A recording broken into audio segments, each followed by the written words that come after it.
the stand. Now he runs. He produces a magic print. He pulls out another one. This is incredible. This is ridiculous. This is 15 out of 10 on the incredible meter. What a player. What an entertainer. Give him the medal. Give him the Dally M medal. Hello, footy fans, and welcome back to the Chip and Chase podcast. We're here on our Wednesday to kick things off with our round 11 wrap-up of Supercoach and our round 12 preview for Supercoach. So as you guys can see up on the screen here, we have my score. If you can't see it, if you're just listening on an audio platform, head over to the YouTube channel. Got the face cam going, got the visual aspect of the team and everything that we're going to be looking at up on the screen. So if you want to see that video, if you're more of a visual learner, YouTube is the place to be. So I highly encourage you guys to head over there. And for those of you who are watching on the YouTube, tuning in, thank you guys very much. As I said, we're getting a lot of support on these ones, lots of views, lots of likes, and I cannot thank you guys enough. So really do appreciate that one. But let's kick things off. Getting into our score for round 11. A very interesting round, this one. It's a shame. We'll get into it in the team review. We had a good week. We ended up actually scoring at 1281, which is only top 18% of scores. We dropped 669 ranks down to a season rank of 5,730th. Look, so by that token, you're not thinking it's the best round. It was all good. Like, the round was really good, bar one decision. Bar two, realistically. But one was the pinnacle of what could have been, essentially. 1281, like any other week, that's an insane score. I'm pretty sure the top score of this week was like 1,600, though. So there were people that were scoring really well. I'm in a league with a few mates, so you're going to see a little bit more of on the Instagram and hopefully on the podcasts in the future. So if you're not following the Instagram, do tune in there. But yeah, in a league with a few of them, we're big into our footy, big into our Supercoach. All of them scored more than me this week, and it all came down to a certain decision, and that's really gutting. But again, 1281, pretty happy with the score, only dropping 669 ranks. So it's red arrows, so that's a shame. We're always wanting to be going up, but it could have been a lot worse. So let's get into how the team actually went. All right, so here is the team. We're going to run through top to bottom, hookers down to fullback, how everyone went. Harry Grant, 116 points. Love that from the King. Was just not so much a savior of my round, but in my head-to-head matchup, I just talked about, being in the league with a few of my mates. One of those mates is ranked 30th overall at the moment. We're up head-to-head this week.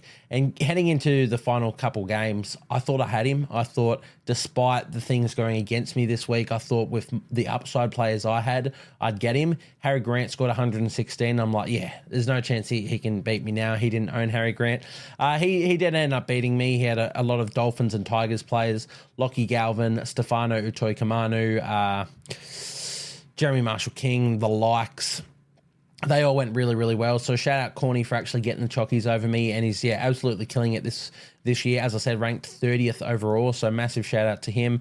But Harry Grant, 116. He almost got me the chockies in the matchup, and I could not have asked for much more of him. He also got about a 13-minute spell because the game was so blown out and they didn't want to risk him. So could have been even more for him. Jaden Bradley, didn't play him. 55 points from him. He's getting back up around that 80 minutes. I think he played in the 70s in this one, which is good. That's where we sort of wanted him for our bye rounds and just as a backup hooker. So happy with the 55 despite not playing him. The front row position, 49 from Terrell May, 48 from Josh Curran. Not ideal, but could be a lot worse. As we know, front row forward is a bit of a tough position this year. Our main front row forward, Jack DeBellin, of course, was on the bye, so we couldn't play him. Had to resort to these two. Yeah, it could have been a lot worse. We'll just move on from that. Not much more to say. As we said, DeBellin did not play. Sam Hughes, 37. He's just going to be sitting around that 30s to 40 mark, maybe 50s every now and then. But hey, we didn't play him either. Into the second row, Angus Crichton, 62 points. Bit disappointing from Crichton, but we can't be too disappointed. Like, with everything else that he's been doing, punching out 60s when he's not scoring 100 pluses, I'm fine with it. Everybody loves a 60 score. I'm happy for the 62. And again, that was against the Sharkies, so a tough old game. Speaking of that Sharkies matchup, Britton Nicola, one of our other second rowers, only 42 points from Britton. Would have liked a little bit more, but again, you're up against the Roosters. It's all defense. And surprisingly, they didn't come his side too often. So he didn't make as many tackles as he normally would. So yeah, 42 points, you move on. 70 from Beau Fermor. He's turned from someone I was looking to sell essentially every week since I've owned him to someone I'm like, you know what? Beau Fermor's a gun. He's getting back to the last couple weeks. He's doing 18 runs a game, 180 meters, 40 tackles. He's a gun.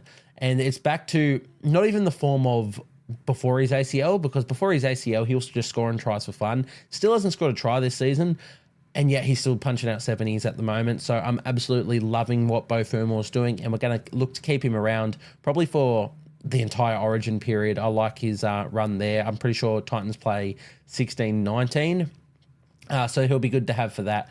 Kai Pearce-Paul, we didn't play him. He was named on the bench and then brought in to start. I knew he was brought in to start beforehand, but I didn't really want to play him over any of my starting second rowers this week. And I wasn't going to put a reserve on him, so we just let his 59 points pass. But it's good to see that he's still scoring pretty well now. A lot of people got off him. He's not exactly pod at the moment, but definitely someone I'm happy to own now that everybody's jumped off. Morgan Smithies, 47, didn't play him, and Viliami Fafita, our nuff, doesn't matter. This is one of our first errors.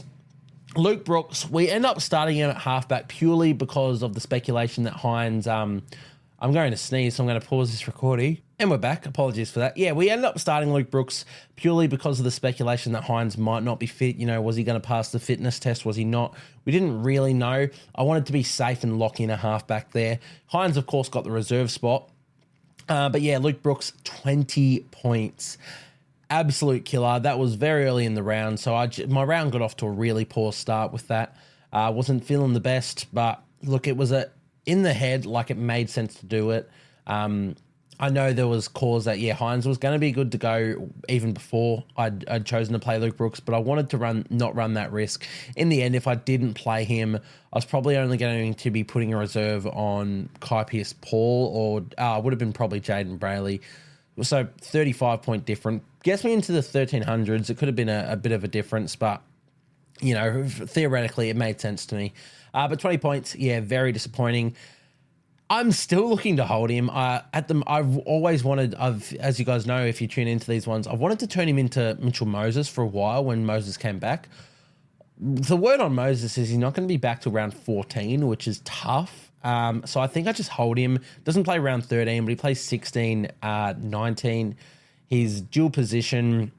He'll probably fill in at halfback when Cherry Evans is out for Origin. What that means for their team, I'm not sure, but hopefully there's something there. I think I'll just sit him in there and set and forget him for a little bit. Nicho Hynes off the bench for us, 114 points. Did not expect that high of a score against the Roosters, but yeah, he was great. 114 might have still been a little bit too much. They give Hynes points for breathing. But hey, I've got him, so I can't complain too much. Dylan Brown, 70 points in my 5/8. Happy with that. He's just set and forget there. Lockie Galvin, we didn't play him this week, and he scored 79. So that was a bit of a shame. I missed out on some points there, but he was never fully in my calculations. I had the couple of Knights boys ahead of him if I was to put a reserve on someone else. So you just live and die by that. But it means he's in for a little bit more cash gen now, which is really good for us and really good for all other owners out there. Into the center wing, let's start with the other big sour note of my week.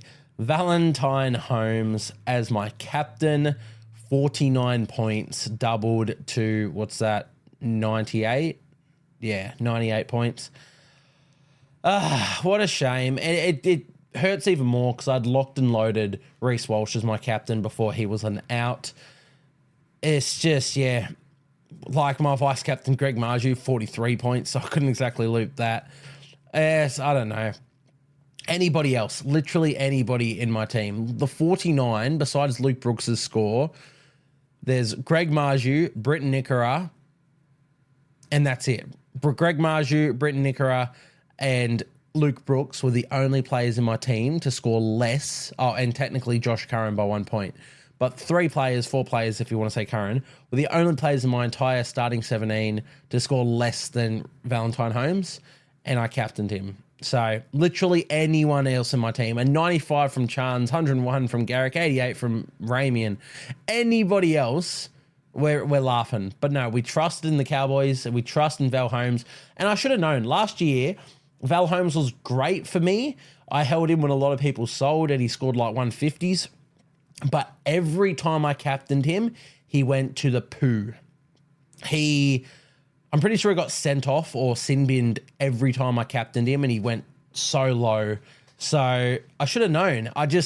If you ever see me captain Valentine Holmes, stay the fuck away from him because it's a shit show. But yeah, 49 points, doubled to 98.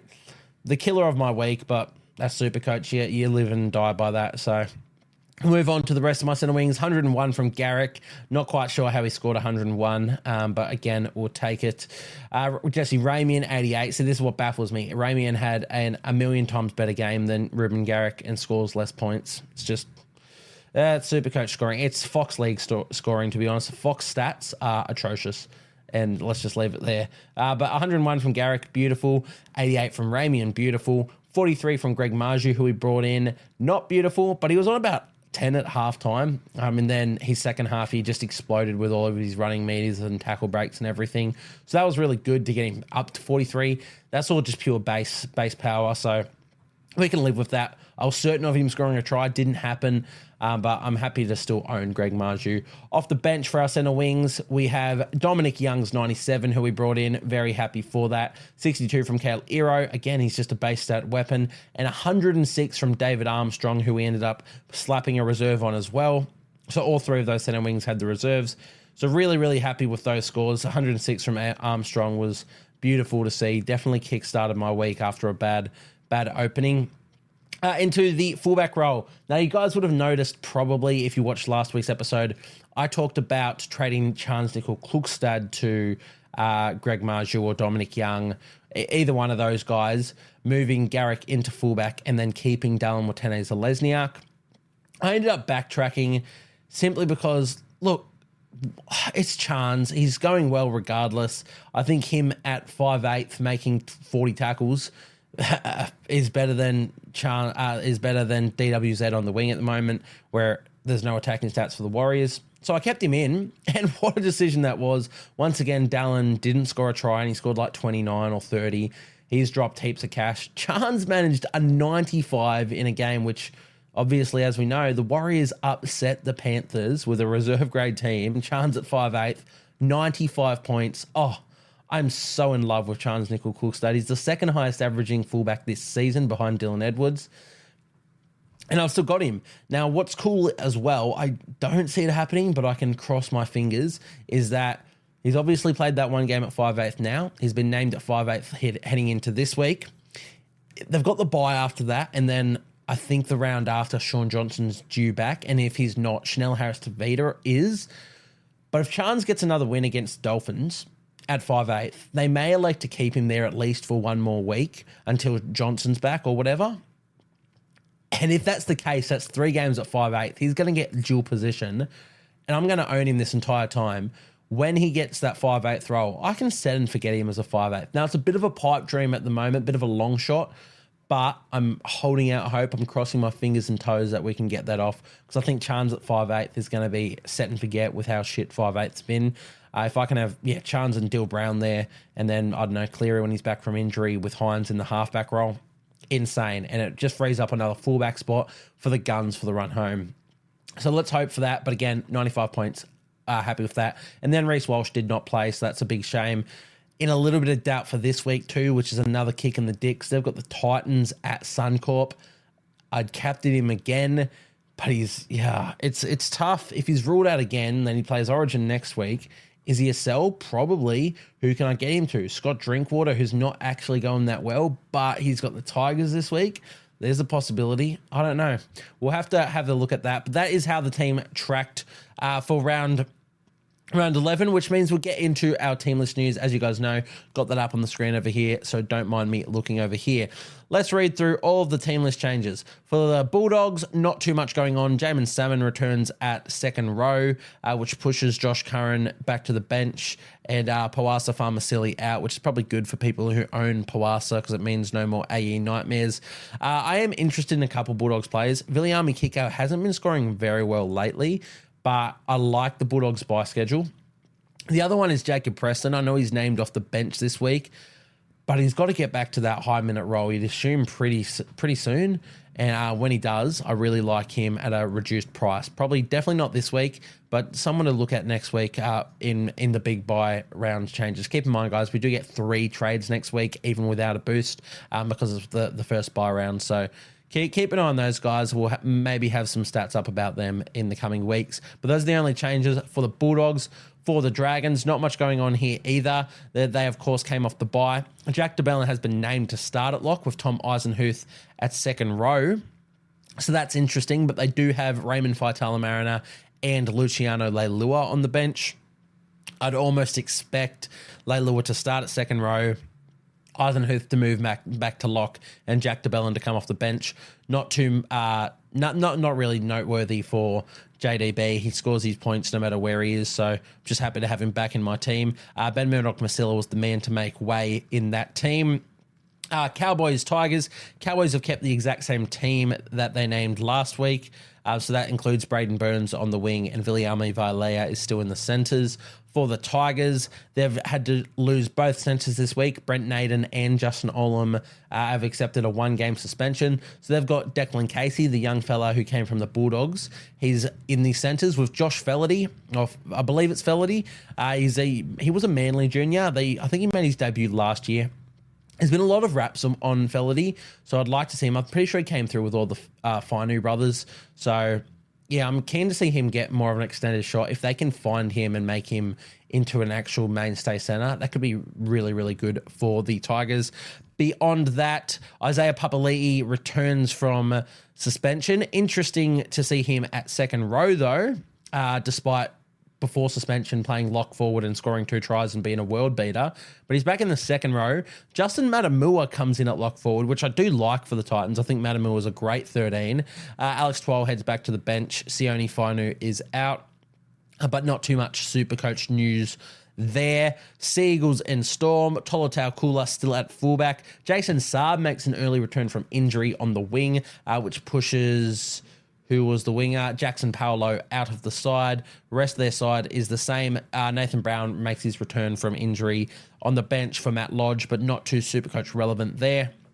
For the Storm, big news is that Jerome Hughes has returned a bit early from his injury as well, just in time to replace Cameron Munster, who's out, which means Hughes goes back into halfback and Tyron Wishart moves into the 5/8 role to replace Munster. Rest of their team is the exact same. Oh, except Grant Anderson has actually snagged jersey 15 on their bench. There you go. Shout out Grant Anderson. Raiders and Roosters. Raiders, there are absolutely no changes. The Roosters, Joseph Manu returns from his head knock in the centres, which means Junior Ponga drops out of the side. The other big one, which is a big shame, I was really keen on him over the Origin period, is Connor Watson. He's out with a throat injury, so it's expected 4-week out there, which means Brandon Smith starts at 9 and Sandon Smith comes back onto the bench. Nat Butcher, that's right, sorry. Nat Butcher has also been dropped. Victor Radley moves to second row and Nafahu White starts at lock forward. Now, I'm not sure what the go is there. I know this season White has been used more as middle forward, but predominantly from what I know, he was a bit of a back rower through juniors and he's quite adept on the edge. So I wouldn't be shocked to see Nafahu White play at second row and Victor Radley retain his spot at lock. Not sure how relevant that is for super coaches. I don't think many people will own White. But if you own Radley, one of our pods from a couple of weeks ago, you'd prefer him at lock. So don't sell just yet. I'd probably just wait and see how that one plays out. For the Sharkies and the Panthers, Sharks once again an unchanged 17. The Panthers, they're looking pretty unchanged too. Scott Sorensen starts at second row in this one, and Luke Garner is out. Dane Laurie comes onto their bench in jersey 14. Rabbitohs and Eels. Changes here for the Rabbitohs, as there always are. Tane Milne comes into the centres, and Michael Cheekham also returns in the centres for... who were the players? What's his name? Isaac Thompson was dropped, so he's out.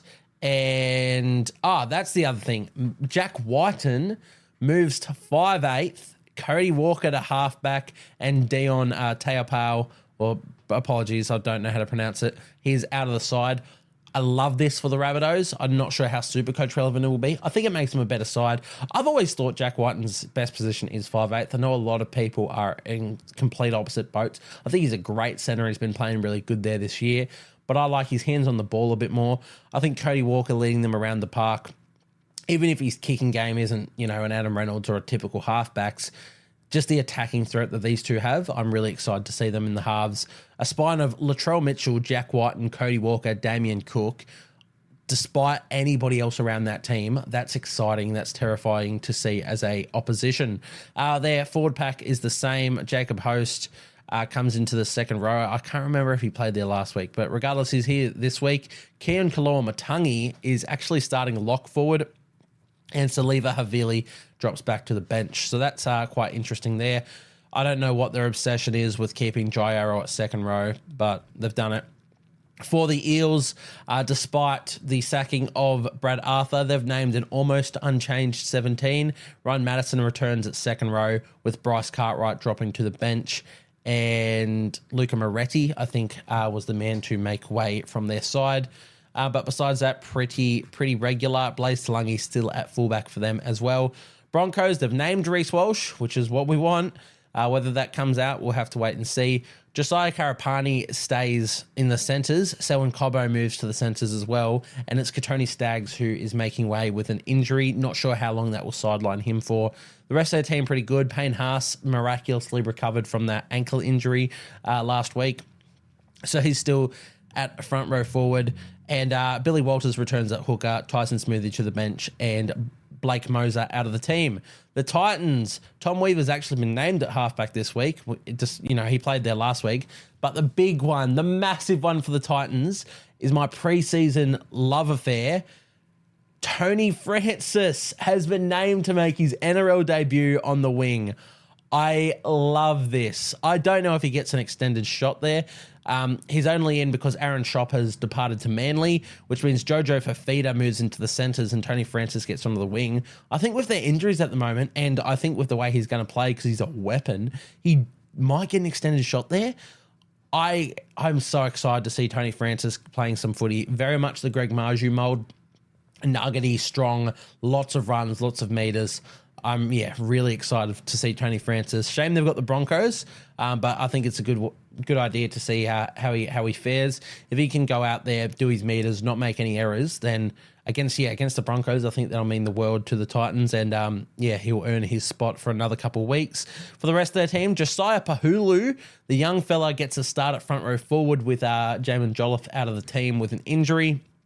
Beyond that, not too much of note.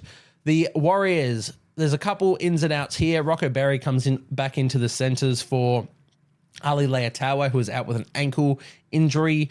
Freddie Lussick returns at hooker in a straight swap for Wade Egan, who failed a concussion. What else have we got? Marata Niokore returns on the bench for them as well. Chance Nickel starts still at 5'8". Tane Tuapiki at fullback. For the Dolphins, what is going on here? Not a whole lot. Max Plath returns at lock forward. Kenny Bromwich goes to the bench, and Kirk Donahue drops out of the side. And that is all of the team list changes for round 12 of the NRL season.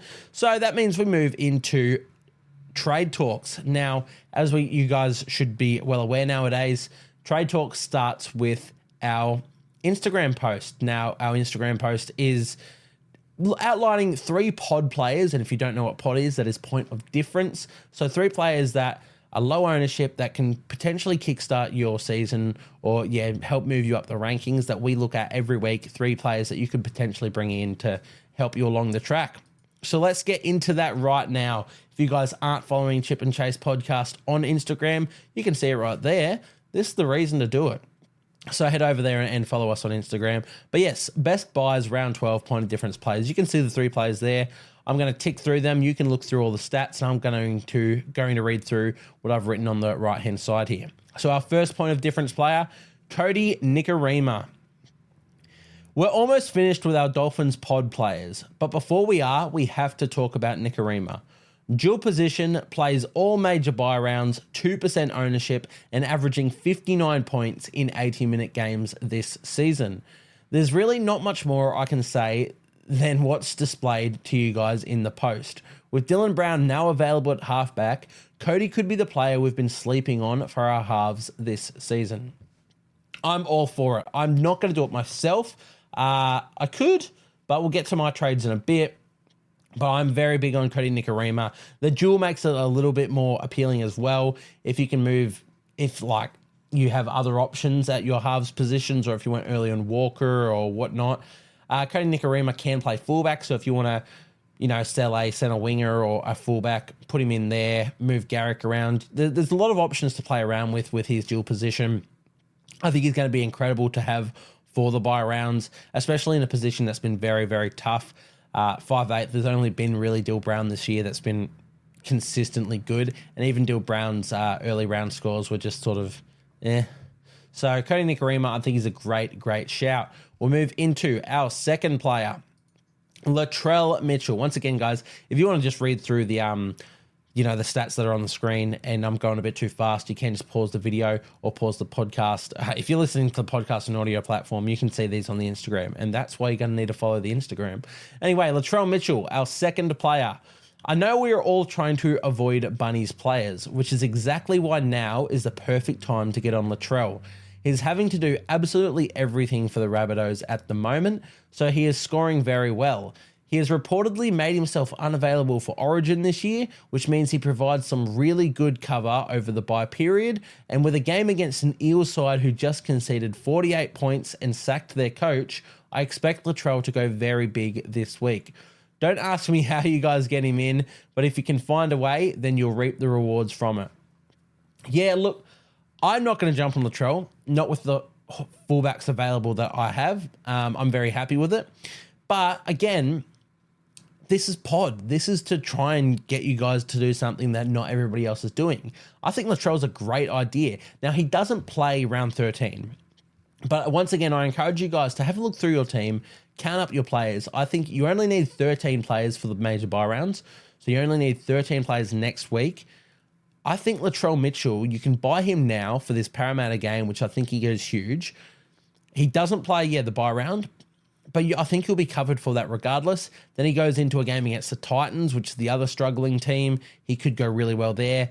Even against Broncos and Manly, I expect Latrell to be doing absolutely everything for this Rabbitohs side. So I'm all for it. If he does end up getting picked for Origin, despite allegedly making himself unavailable, I think the Rabbitohs are in a position that there's no resting, and I don't think Latrell will want to be rested. I think he will come back and play every other game as well. So I don't see too much risk in it. It can potentially play off. He's been playing really well the past couple of weeks from a Supercoach perspective. So yeah, it could be a really good time to jump on Latrell Mitchell. Last but not least, Tyron Wishart. Hear me out, guys. The most rogue pick of the bunch this week is by far Tyron Wishart. Yeah, he's the one who caught my eye the most. With the injury to Cameron Munster sidelining him for 8 weeks, Wishart has an extended run in the halves for Melbourne, and from what I've seen so far, he's really passing the eye test. His 3-round average included in the post is from his 80-minute games this year. Yet he's priced at sub 400k. The duel is certainly handy as well to play around with the aforementioned Dill Brown duel. It's definitely out there, but that's what being a pod player is all about. Of all the 3 players I've looked at or listed in this, Tyron Wishart has been the one I wanted to buy the most. Just from watching Melbourne games, he looks really, really good. I think people just sit here and go, he's a utility player, he's a hooker. You never know when he's in or out. Whenever he gets a shot, he kills it. Think of finals last year against the Roosters, was it? Or maybe the week before, when he came out with that solo try. He does not buckle under pressure. If he actually got an extended shot in the halves or in any position in the NRL, I reckon he'd kill it. It's almost a shame he's just as a utility for Melbourne. But I'm really excited to see him in this 8-week span with no Cameron Munster. Jonah Pezzett also injured for the season with an ACL. So there's no real threats of anyone taking that position from Tyron Wishart. And I don't think anybody would anyway, because I think he's going to go really well. What that means for Supercoach, I'm not sure. His most recent game was a 40-point game, which isn't great, but it's not abysmal. Again, there was no real attacking stats in that. I don't know. From what I'm seeing of Tyron Wishart, I really, really like him. So we've included him in this post. Again, doesn't play next week, doesn't play the bye round. So you don't have to get on him, but he's got a -7 break even, so it could be a good opportunity to jump on. Comes up against Manly, who played well against the Broncos, but can they back it up? We'll have to wait and see. It's going to be the Battle of Brookvale. I'm quite big on Tyron Wishart this year, so there's that. But that concludes our 3 pod players, Tyron Wishart, Latrell Mitchell, Cody Nikorima. So once again, that's all up on the Instagram. If you guys aren't following the Instagram, please go and do so. Go show that some love. Comment down who you think is a nice little pod option or message me directly on there. It's a good way to reach out and we can interact on there. Let's get into my trades of the week though. You know what? Before we do that, let's look at the most traded in. Again, we're just looking at players not in my team. Blaze Talangi is probably spearheading... is that all coaches? Teams in the leagues, blah, blah, blah. There you go. Blaze Talangi probably spearheading most trades this week. I can see why. -68 break even. He's coming off 2 insane scores at fullback. He probably gets another couple weeks there. He will play next week, the bye round as well. They're versus the Rabbitohs this week. I know I said the Rabbitohs will be up for it, and I think Latrell will be. I think Latrell will have a good game. I also think Blaze Talangi and the Eels should get a few points in on the Rabbitohs regardless. Yeah, at 410k, you can downgrade someone. It's a really good opportunity to jump on that, make that cash. I know it's sometimes hard you're probably a bit stubborn and you've owned Talangi already this season, like myself, and you don't want to jump on him again because it's like, well, I should just kept him. Look, you have to swallow your pride sometimes and just go on them. I really rate him. I think Gutherson's back round 14, so you only get 2 weeks. But I think with the way he's playing, he probably keeps fullback.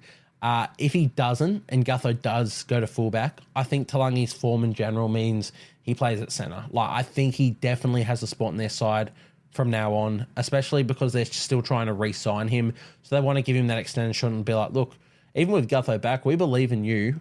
We're going to play you. Please re-sign with us. So I like Blaze Talangi as a buy option, definitely. Suafailonga is next. I'm not too big on this anymore. We're all keen on Suafailonga. Just everybody is. He's an absolute freak.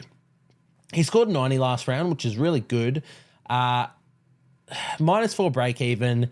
He's centre wing fullback dual. He's cheaper than Talangi. It's actually not that bad. I'm growing on it. The problem is I'm pretty sure Pappenhausen's back in 2 weeks. And as we mentioned, the Storm don't play round 13. So if you're only getting him this week and then Pappenhausen's back, in a couple of weeks, you're getting 1 game. I'm not sure. There's a chance he can keep a spot on the wing. It's all a bit of wait and see. It's not the worst trading option. It's not for me, though. Eliesa Katoa is the next most traded in, not in my team. Yes, big on that. Again, doesn't play next week, but good game against Manly this week. He's at a good price, 23 break even, so he's going to go up a little bit as well. I'm all for it. He'll be set and forget for the season. And again, I like the Storm's bye run. They only play 16 of the major bye rounds, so as in round 16, but they play 14, 15, 16, 17, 18. So they cover essentially, and 20, I think. So they cover all of the mini bye rounds as well. I think they're going to be quite important to have over that period. A lot of people forget about the smaller bye rounds, but they can be even more deadly, to be honest. So Eliesa Katoa, love that. KO Weeks, next most traded in. I don't hate it because he's fullback 5/8 dual, pretty cheap, and -28 break even. People are looking to sell some 5/8s and stuff at the moment. Look, it's good money. They do play next week as well, so it's a buy-round player if you're struggling for numbers. I don't know when Fogarty's actually due back. I don't think it's for another few weeks yet, so he could still get a few more weeks there. Jump on at your own will, but it's an option, that's for sure. Joey Manu, the next most, he's at a 824,000, so very expensive is Joey Manu, but there's a reason for it. He's killing it. He does play this week, obviously. He plays next week, the bye round. Everybody thinks Edwards is going to get picked for Origin. I really think Tedesco is getting picked for Origin, which means Joseph Manu gets the fullback role. And we know what Manu does at fullback. It's absolutely terrifying. So I love him as a purchase. Even if Tedesco doesn't get picked and he stays at fullback and Manu stays at centre, he's playing so good at centre regardless. So yes, he's expensive, but yeah, if you're bringing him in, there's little risk to it. Most traded out, Luke Brooks. Yeah, fair enough. Valentine Holmes, people are trading him out. I don't hate it. He's got a 97 break even and he's about to go into Origin. But he's got the Tigers this week, so I'm going to hold one more week, maybe sell him next week. Kai Pearce-Paul, people are still selling. I don't really know why. He plays the bye round. He scored 59. He's on the bye this week. Maybe that's why, but yeah, I don't see a reason. Morgan Smithies, we've talked about all season. I don't see a reason. And Sam Hughes, that's fine if you can move him on to someone good. So let's look at my trades. And let's look at captain options. I'm not trading. I've toyed around with a lot. We mentioned Tyron Wishart. I think Galvin's got some more money to make. 13 break even, so I'm happy to keep him in. I don't really want to use a trade. I need to save trades at some point. I think I've only saved like 1 or 2 this season. Obviously didn't trade after like the first couple rounds, but then ever since then I've used a lot. I've still got 2 boosts left, but I haven't traded much. Saved many trades. So I'm happy with where the team's at. There are players and areas I can improve. I'd love to get to an Adam Fanua-Blake next week. But as we said, next week we get 3 trades. So if I use all 3 trades next week to make something happen, I really want Adam Fanua-Blake. Oh, no, Adam Fanua-Blake doesn't play the first bye round. So I can actually save up. I can wait a couple weeks on Adam Fanua-Blake. He should drop a bit of price after his like 30 score as well. So who do I actually need for the bye rounds? Well, let's count numbers. We mentioned to you guys, do this with me. We're going to count numbers. So I'll read through all the teams for you guys that are playing next week. We have Eels, Sharks, Knights, Bulldogs, Panthers, Dragons, Dolphins, Raiders, Roosters, Cowboys.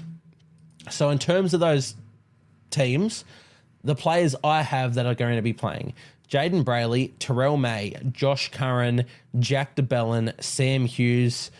Britton Nickera is 6. Crichton does play for the Roosters, but I'm certain he'll play Origin, so I'm not going to count him. So Nickera 6. 7 is Kai Pearce-Paul. 8 is Morgan Smithies. I don't have a halfback next week, but that's fine. 9 is Dylan Brown. Did the Tigers play? No. So 9 Dylan Brown. 10 Jesse Ramian. 11 Dom Young. 12 Kale Ero. 13 Greg Marju. 14 David Armstrong. And that's all I've got. So 14 means I'm already above that 13 threshold. So I don't need to go too hard. If I am to bring in someone, it's definitely going to be someone that can cover the rest of them, like a Dolphins player. But I don't know where I go from here. So I don't want to rush and make any trades. If I was to make trades this week, it's purely to get money for next week. But like if I went Luke Brooks to Tyron Wishart, I only free up like 60, 80K or something. So there's not much going on there. Yeah, I'm not keen on Josh Curran anymore. But let's have a look at any other options. I'm not going to do it this week, don't worry.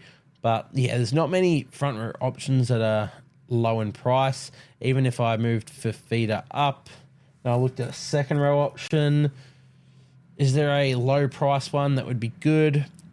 Not really much that's sticking out to me. Connor Watson, if only he wasn't injured. Yeah, so There's not too much sticking out to me. I am sort of keen on... I like Dylan Walker, but again, doesn't play next week for the bye round, so you can definitely wait a week. But I do like the 5/8 second row duel, 500k. He's named at lock forward again. I think he's going to be doing a lot for the Warriors. Hylam Lukey, 52 points. He's 380k. Break even of 27. Maybe I do it. Cowboys do play the bye round. I don't really want to get rid of Josh Curran because he plays the bye round as well. But I'm also not I think Curran's minutes and his performance, like his point scoring, sort of on borrowed time. So I like Hylam Lukey. Frees up just under 200k for another playing player. I don't mind it. I could wait a week though, but they have Tigers this week. Look, I don't want to trade, so I'm not going to. It's a forced trade. It does free up cash. I may do it if you guys, as you guys know, if you're not following the Instagram, this is why, because if I do make those trades late in the week, it'll be up on the Instagram and I'll let you guys know. But I think I'm not making trades this week. If I do, it'll be something around getting Hylam Lukey in. It could be... next week, maybe. Next week. Next time, baby. Angus Crichton, at his peak price, he's actually about to lose my... knowing him, he'll hit that against the Raiders, respectfully. I'm very tempted on trading Crichton if he's named for Origin next week and just banking all that money. So that's where we'll look to make moves next week, probably. But for this week, we're not going to make trades. So let's look at Sit v Starts. This is a tough week because of, injuries for everybody. Newcastle plays on the bye. It's a tough little week. I think I'll be right to cover it, but I know there's a few out there that are struggling to cover it. So maybe we can, if we're in a similar boat, let's look at what we can do. So for me, obviously, Jack DeBellin has to play this week because he's my king. I will just bring him in for Josh Curran. I don't know. My starting second rows are fine. Harry Grant's fine. Luke Brooks is not playing. Who have they got? Storm. God, no. Sorry, Luke Brooks. You are gone. Dylan Brown. Yes, I'm playing him. Galvin. Who have the Tigers got? Cowboys. It's an option. Definitely an option. Greg Marju is not playing, obviously. David Armstrong is not playing. So let's have a look at some stuff.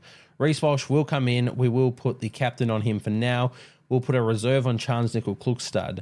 We have to take a reserve off Greg Marju because, well, he's on the bye.